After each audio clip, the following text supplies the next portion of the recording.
learn this, I really don't think it is going to be that big of a deal. Okay? You got your little tiny hello. Okay. Can you focus at the same time? Because it has been a struggle for you for the past 10 minutes. Are you good? What? I didn't hear what you said. There you go. You okay right now, Carter? Mentally? Yeah. Yeah. Can you take notes Yeah. and pay attention? Yeah. You're going to be able to handle it? I got my Okay, all right. Jesus is ready. Here we go. Why? Oh. Didn't even give me a chance. She like held it up to me, said, can you fix this? And then I didn't even get a chance to grab him before she turned around and threw it in the trash. All right, here we go. So today is 3/9. Okay. So here's what the central limit theorem says.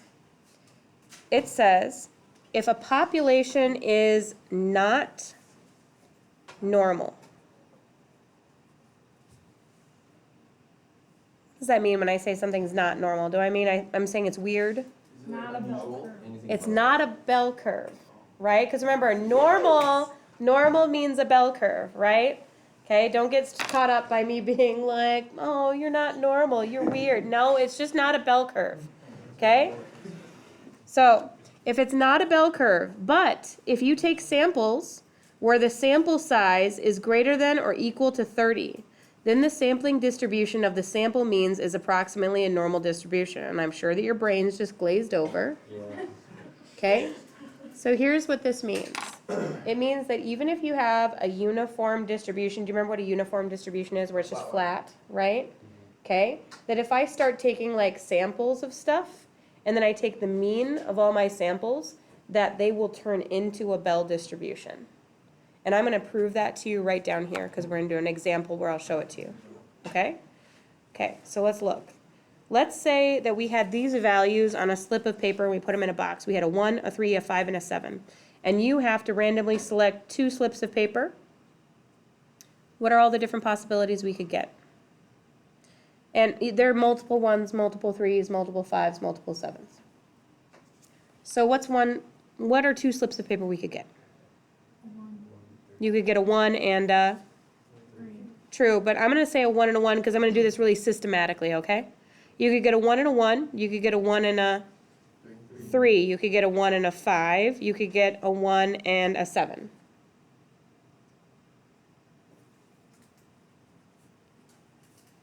Okay, we're going to keep going systematically.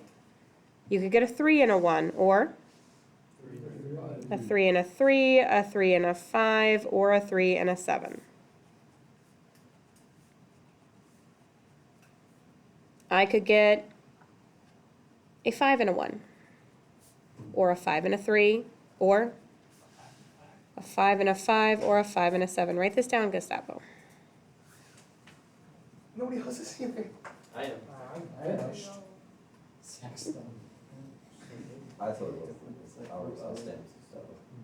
7 and a 1, 7 and a 3, 7 and a 5, 7 and a 7.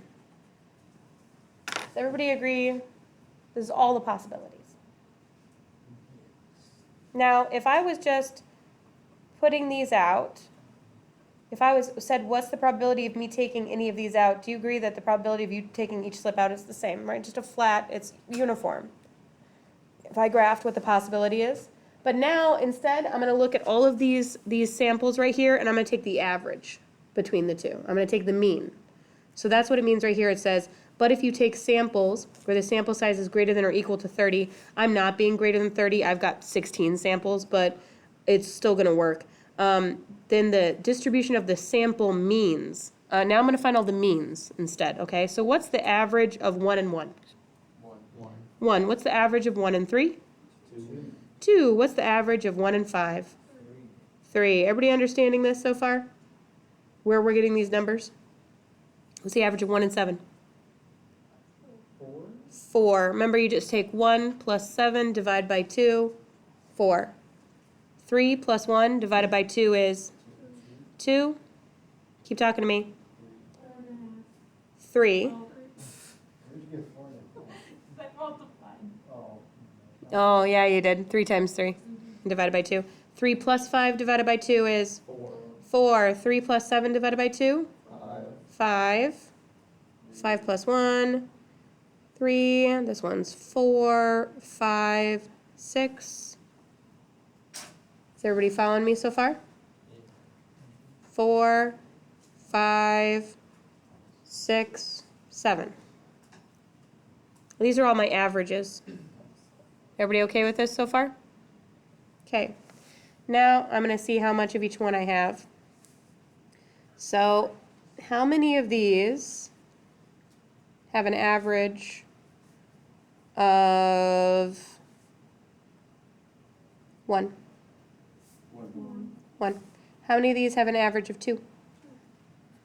2 is that one and this one. That's 2 of them. How many have an average of 3? 1, 2, 3. An average of 4? 1, 2, 3, 4. Average of 5? 1, 2, 3. Average of 6? 2. Average of 7? 1. Okay, so if I made like a little tiny graph here, it would look like this.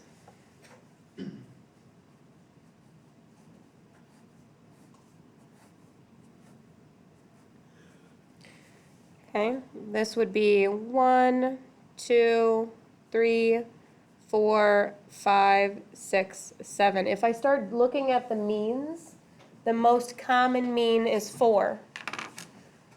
The most unexpected means are 1 and 7.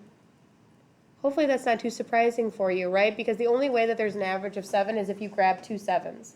And the only way there's an average of 1 is if you grab 2 1s. It's much more likely for a middle thing to happen. Do you see what I mean?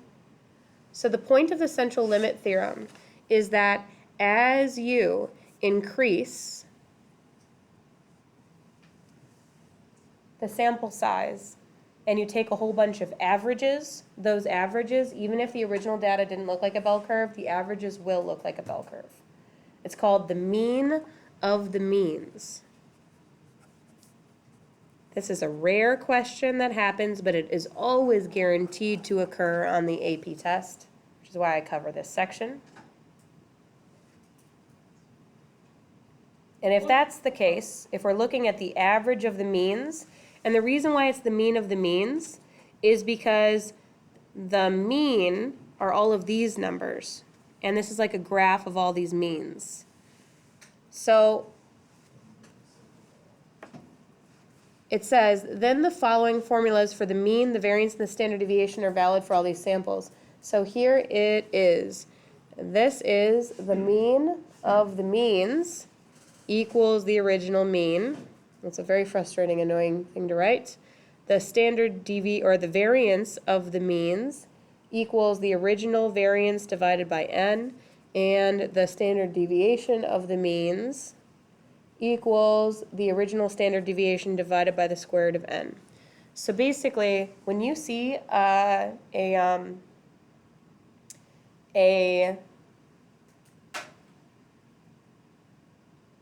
problem where they're taking a whole bunch of averages, then those averages will make a bell curve no matter what. Even if the population was originally normal, even if the original population wasn't normal. And then the new mean is exactly the same as the old